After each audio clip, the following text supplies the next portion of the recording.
실전 매매 최고 수익일 이종목 전문가 만나보겠습니다. 전문가님, 안녕하세요.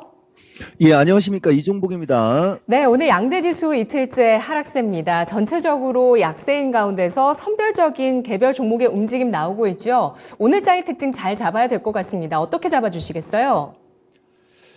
해외 시장 약세, 국내장 약세다 기 얘기했는데 주말에 해외장 밀린 거 왜 밀린지 모르는 분들 없죠? 전쟁 리스크 부각인데 일단 기술적으로 이종복가 봤을 때 요것도 이제 보통 수준은 아니에요, 여러분. 이게 지금 딱 조정받을 수 있는 위치였거든요. 자체적으로. 나스닥 시장이 최근에 10월 4일 전쟁 저기 했을 때 발발했을 때 변동성 나오다가 15,500 언저리까지 와버렸습니다. 기술적으로. 이 타이밍에 이제 주말에 지정학적 리스크 그리고 우리나라 선반영 근데 또 웃음 나오는데 자 이게 최근에 시장에서 나오는 기사들을 보면 그쵸? 예, 그럴 수밖에 없고 내가 이토마토에서 16년 거의 있었어요, 여러분. 방송을 쉰 적이 없는데 금요일 날은 쉬었습니다. 근데 그게 내 뜻으로 쉰 게 아니고 어쩔 수 없이 내가 요새 능동형, 피동형 얘기 좀 자주 얘기하는데 정전이 이 건물에 일어나가지고 1시간 20분가량 정전이 발생됐어요, 여러분. 나는 정전 때문에 방송을 못했고 지금 시장은 전쟁 단어 다릅니다.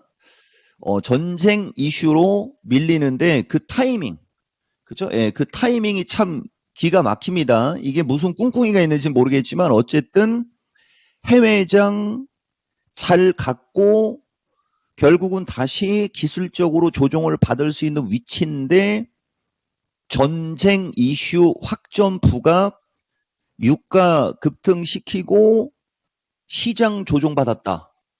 전형적으로 기술적인 어떤 흐름이지 않냐. 이렇게 판단되는 시장이고요.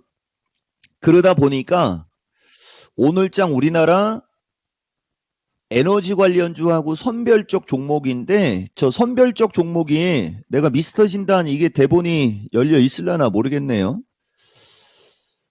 그쵸? 이건 옛날 건데 어쨌든 간에 보다 보면 최근에 얘기해주는 얘기 항상 반복적인 얘기고 이 중간중간에 전쟁주 및 단독 개별주 등 막 제외하고 막 이런 얘기도 해드렸지 않습니까?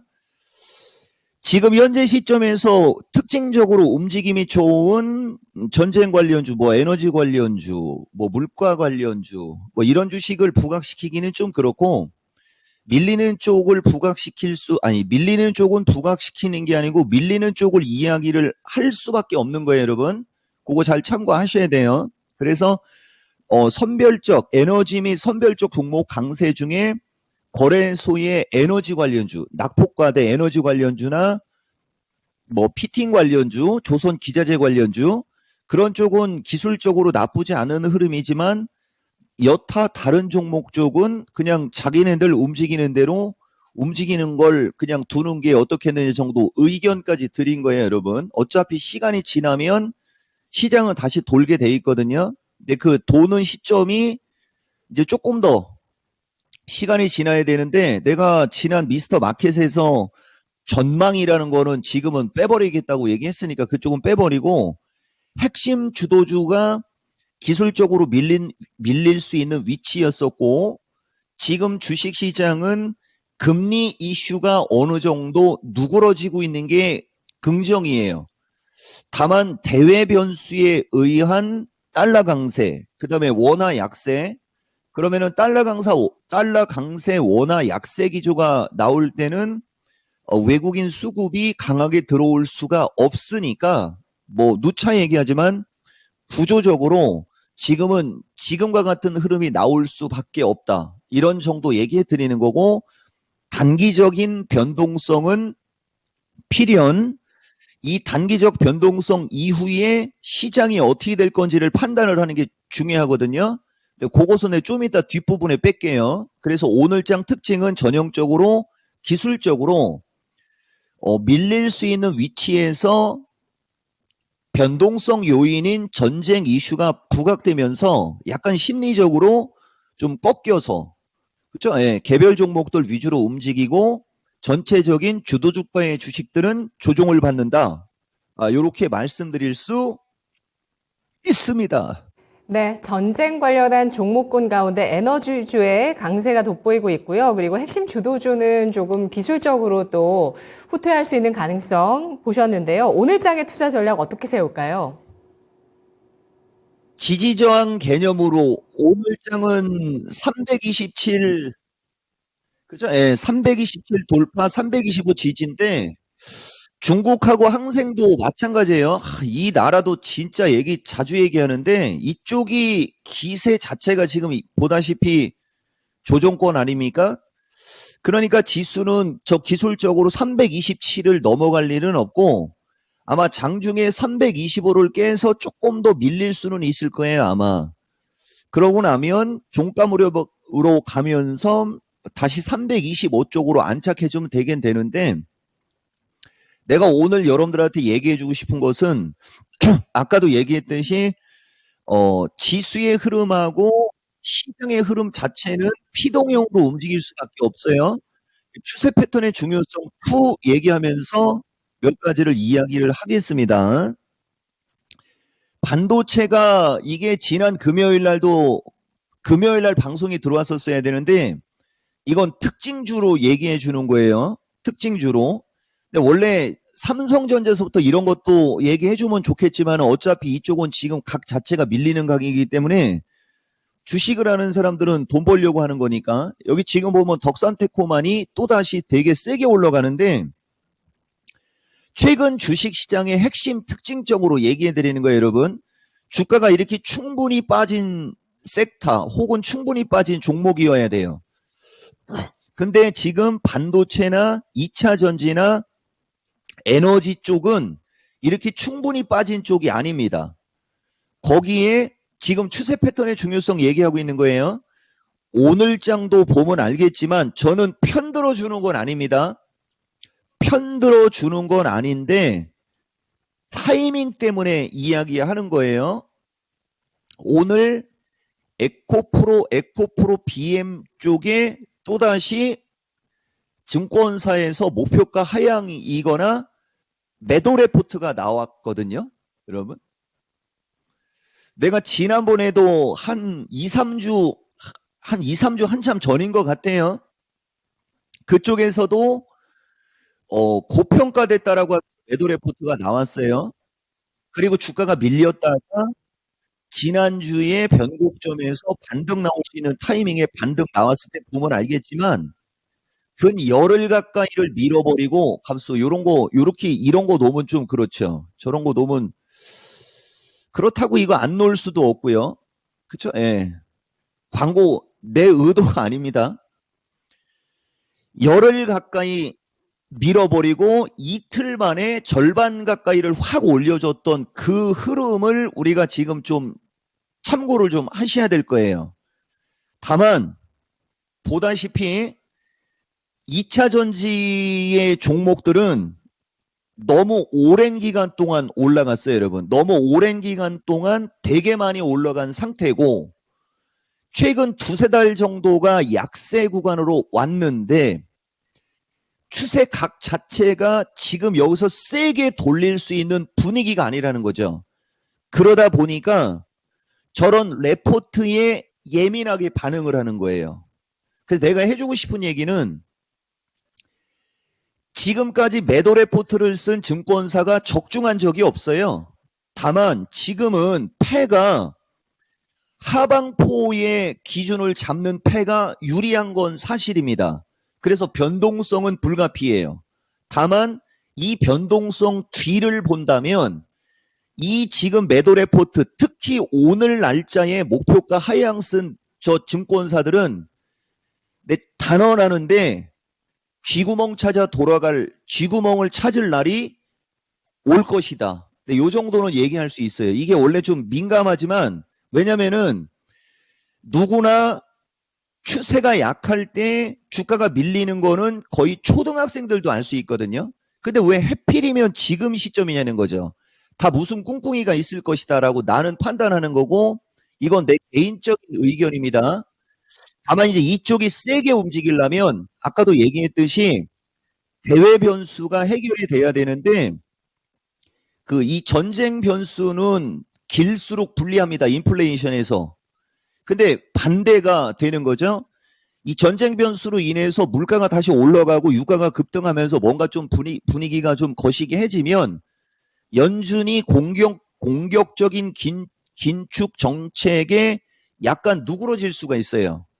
그러면 금리 이슈하고 이 금리 정책은 호재로 바뀔 수가 있는데, 한 가지 단점.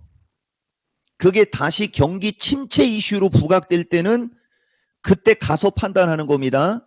그래서 지금 추세 패턴의 중요성을 이야기를 하면서 전체적으로 종목들이 추세가 약하거나 고점에 떠 있는 상태에서 전쟁 변수가 발발을 해서 심리적으로 불안한데, 호재성 기사보다는 변동성을 더 유발시킬 수 있는 매도 레포트가 출해서 변동성이 조금 더 커지는데, 그 변동성이 단기적으로는 약해도 한 11월, 항상 제가 11월 달로 얘기하는 것도 이유가 있어요, 여러분. 11월이나 연말 쪽으로 가면서는 최소한 지금 다리보다는 높아지지 않겠냐. 이건 추세 패턴의 중요성에서 내가 예측을 한 겁니다. 그리고 또 한 가지는 지금 반도체 섹터도 이제 조금 밀리는 것 같아요. 이제 조정이 조금 나오는 것 같아요. 이쪽도 마찬가지. 지금 오늘 당장 사는 게 아니고, 이게 우리가 근데 이런 얘기까지 해버리면 좀 그런데, 그래도 얘기 나온 김에 할게요.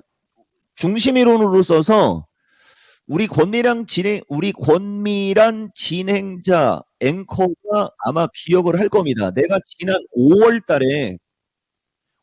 달에도 이쪽 반도체 섹터가 약할 때 5월 9일 날 방송을 하면서 5월 15일쯤 정도의 저점 타이밍이 제대로 나오지 않겠냐, 막 이런 식으로 예측 방송을 한 적이 있어요, 여러분. 그때도, 지금도 되게 유사한. 보다시피 최근에 거의 5거래일, 6거래일 동안 올라갔다가 오늘 처음으로 밀리는 거거든요. 이따가 내가 미스터 마켓에서 이 부분을 강조할 수도 있는데, 주식을 매수하고 매도하는 걸 얘기하는 겁니다. 추세는 상방이고 좋은데 단기적으로 한 6, 7거래일 올라가면 약간의 눌림목이 나올 수 있는 위치로 오거든요. 근데 기존에는 지수가 상승 추세의 장이었기 때문에 눌림목을 받고 바로 주가가 올라갔던 거예요. 근데 지금은 중기 하락장이기 때문에 하루 이틀 정도 조정을 받고 움직이는 장은 아니라는 거죠. 그래서 한 사나흘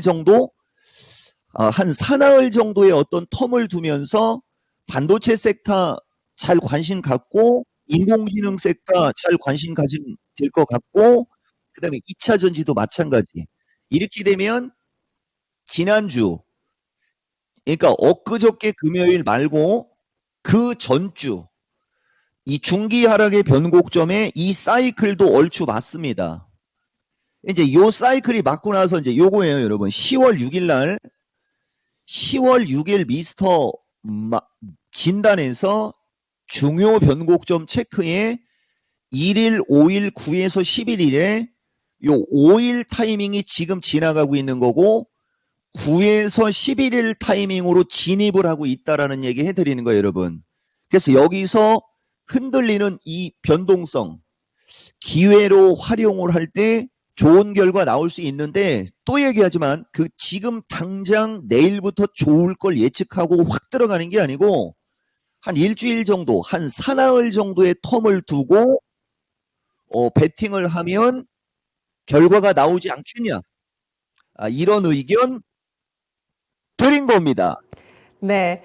자, 지금 그 포트폴리오 구성하는 업종 내에서 최고 관심을 가질 만한 섹터는 아까 반도체로 일단 언급을 해주신 거죠, 전문가님?